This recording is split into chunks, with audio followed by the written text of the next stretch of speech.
যিখিনি ঋণ পৰিশোধ কৰিব লাগে ঋণ লোৱা ব্যক্তিসকলে নিয়মিতভাৱে যাতে সকলে চেক পাব সঁচাকৈ তেওঁলোকে আগন্তুক নিৰ্বাচনত এই চৰকাৰকে ভোট দিব নে নাই।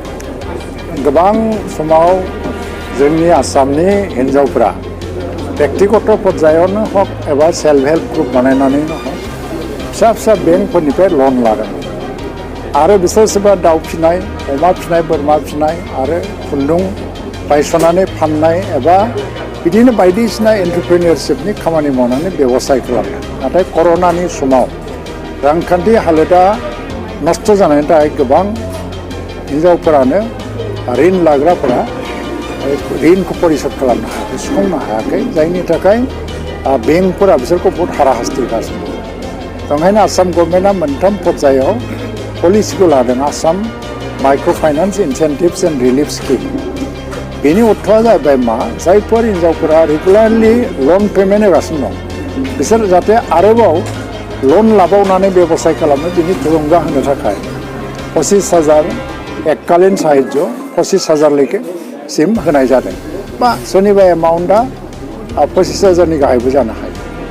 सेकेन्ड जायफोरनाखि ऋणखौ एसे एसे होनो हादों खिन्थु सम्पुर्ण होनो हायाखै बिसोर थालांनाय जिखिनि एमाउन्ट बेखिनिखौ सरकारा दायित्व लादों आरो बिसोरखौ बुंदों जे ऋण लाबावनांगौ आरो ऋणखौ लासै लासैबाबो सुख'लांनांगौ। आरो मोनसेया जाहैबाय जायफ्रानाखि ऋणखौ होनो हाथारला बिसोरनि बेंकफ्रा NPA जानो थांगासिनो दं दा बिसोरखौ सम्पुर्ण भाबै सरकारा दायित्व लागोन आरो बिसोरनि रांखान्थि जि मोनसे खैफोदनिफ्राय बिसोरखौ उदां खालामगोन। दा बेनि गेजेरजों लाख लाख आइजोफोरा दिनैहाय बेबसाय खालामफिननायनि मोनसे बोलो मोन्दों आरो थुलुंगा मोन्दों आरो ऋण लाफिननायनिबो मोनसे साहस जादों।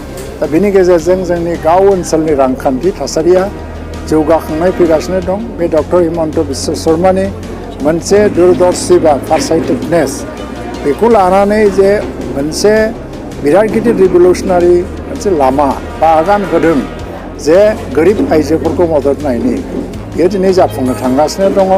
दिनै गासै आसामाव सेकेन्ड पर्यायनि जि चेक राननाय बे 97,000 बेनिफिसियारिफोरनो होनाय जागोन आरो चिरां जिल्लायाव दिनै 963 जन बेनिफिसियारिफोरनो चेकखौ राननाय जाबाय।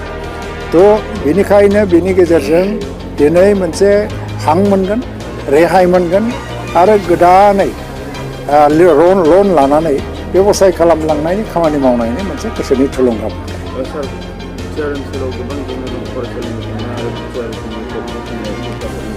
बे जेंनाया 75 दिनै बेखौ 2-3 बोसोराव हाया नाथाय दानि UPPL गभर्नमेन्टआ मोनसे परिकल्पना लागासिनो दङ आरो आसाम गभर्नमेन्टजोंबो रायज्लायगासिनो दं।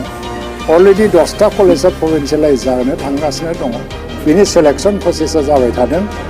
जों 99नि इलिगेल एपइन्टमेन्टखौ लिगेल खालामना होबाय आरो बिदिनो दा टेटनि एपइन्टमेन्ट जालांबाय थादों। दा बिदिनो जायफ्रानाखि प्रभिन्सियेलाइज जायाखै बे स्कुलफोरा खिन्थु कन्डिसना फुलफिल जानांगोन स्कुलनि नामाव स्कुल जाबानो जाया आरो दिनैनि दिनाव हाई स्कुल ME स्कुल खुलिनायखौ बन्द खालामनांगौ आं खावलायगोन। कलेजआ मोनफा मोननै जायगायाव नांबावो खारन सोरबा साख्रि गैया होननानै साख्रि होनो होननानै स्कुल खुलिनायजोंबो दानि जुगाव जाला खारन मोनसे स्कुलाव 10-12 जन स्टुडेन्ट थायोबा बे स्कुल जानो हाया खारन दा मोनसे कर्परेट मोनसे कनसेप्टफोराव आजिखालि स्कुलफोरखौ सालायनाय जायो गावनो गाव इनकाम जेनेरेसनबो जानांगौ।